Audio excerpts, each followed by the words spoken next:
Voici le dernier moment de Sinéad O'Connor. Avant de quitter ce monde en 2023, elle avait déjà livré ses vérités les plus dérangeantes, des aveux qui ont secoué l'Irlande et toute l'Europe musicale. Personne n'oubliera jamais l'image d'une femme fragile mais insoumise, une voix à la fois céleste et déchirante, qui portait en elle toutes les blessures d'une époque. Sa mort n'a pas seulement laissé un vide artistique. Elle a réveillé une avalanche de souvenirs, de scandales et de controverses qui hantent encore aujourd'hui l'imaginaire collectif. Car Sinéad n'était pas une chanteuse ordinaire. Elle était l'incarnation de la rébellion, celle qui n'avait pas peur de briser les idoles sacrées en direct à la télévision, comme lorsqu'elle déchira la photo du pape Jean-Paul II en 1992. Ce geste fou, incompris et condamné, marqua un point de non-retour. C'était l'acte d'une femme qui portait sur ses épaules les cicatrices d'une enfance brisée et les colères d'un monde silencieux face à l'injustice. Ces dernières années furent marquées par un tourbillon d'émotions contradictoires, entre solitude, douleur familiale et éclairs de lucidité prophétique.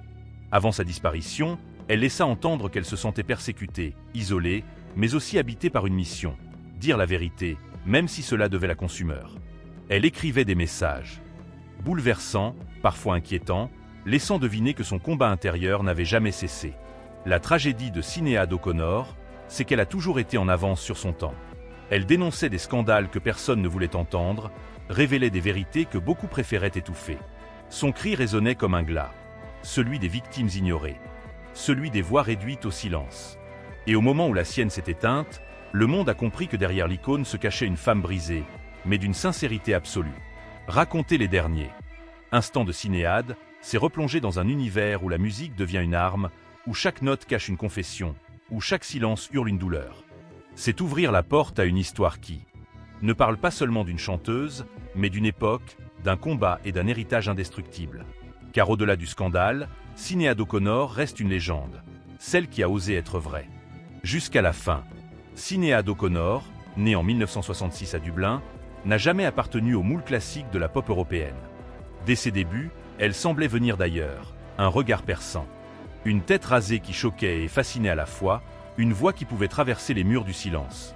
Dans les années 80 et 90, quand la scène musicale était dominée par des icônes lissées, préfabriquées, Sinéad apparaissait comme une déflagration brute, une incarnation de la douleur et de la révolte irlandaise. L'Irlande d'alors portait encore les stigmates des guerres, des conflits religieux et du poids écrasant de l'Église catholique. La société irlandaise oscillait entre traditions rigides et une jeunesse qui rêvait de liberté. C'est dans ce climat que Sinéad s'imposa. Elle n'était pas seulement une chanteuse, elle devint une prophétesse involontaire, une voix qui dénonçait l'hypocrisie, les abus et les silences imposés. Ses chansons, comme Nothing, Compare 2U, touchaient l'universel, la douleur de l'amour perdu, mais aussi la solitude d'une âme en guerre contre elle-même. À travers son style minimaliste, ses interviews brûlantes et ses prises de position radicales, elle incarnait une génération qui ne voulait plus taire ses blessures. Ce n'était pas seulement l'histoire d'une carrière fulgurante, mais celle d'une femme qui refusa d'être réduite à une simple diva. Elle transformait chaque prestation en confession publique, chaque note en cri de vérité. Le thème principal qui se dessine dans son parcours est celui du scandale et de la vérité dérangeante. Sinéad ne cherchait pas à plaire, elle cherchait à réveiller. Sa confrontation avec l'Église catholique, sa dénonciation des abus sexuels commis par des prêtres, ses attaques contre les institutions politiques et médiatiques, tout cela fit d'elle une figure controversée, à la fois adulée et rejetée. Les médias la traitaient souvent de folle. Mais ces révélations, des années plus tard, furent confirmées par les enquêtes officielles. Ce paradoxe, être incomprise au moment de ses déclarations, mais réhabilitée après coup, alimente la dimension tragique de son destin. Elle portait, seule, la douleur d'un peuple étouffé. En Europe, surtout dans les années 90, Sinéad devint le symbole d'une résistance artistique face à la censure et au conformisme. En Irlande, elle était vue comme une paria par certains, mais aussi comme une martyre par d'autres. L'époque où elle vécut fut marquée par la transformation radicale de la culture populaire, l'avènement de MTV, l'explosion des tabloïds, la marchandisation des artistes. Dans ce contexte, Sinéad restait une anomalie. Pas de glamour artificiel, pas de compromis. Sa voix se posait comme une protestation contre l'industrie elle-même. Elle refusait d'être fabriquée et revendiquait son authenticité brute, quitte à perdre en popularité. Et c'est précisément ce refus du compromis qui constituera le cœur du drame.